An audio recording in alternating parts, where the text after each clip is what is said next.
22 سال سے بات کر رہا تھا، پہلی دفعہ عوام سمجھ بیٹھی ہے کہ کرپشن کی وجہ سے ان کو کیا نقصان ہوتا ہے۔ پہلے لوگ یہ نہیں سمجھتے تھے، پہلے سوچتے تھے حکومت سے پیسہ چوری ہو رہا ہے، ہمارا کیا جا رہا ہے۔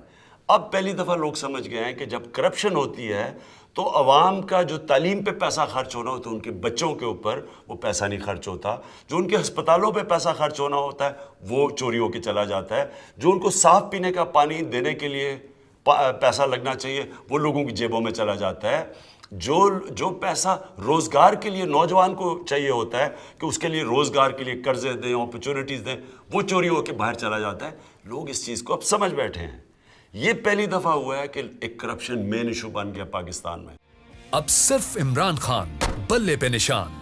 اپنی ووٹ کا صحیح استعمال کریں اور اپنی تقدیر بدلیں، اپنے ملک کی تقدیر بدلیں۔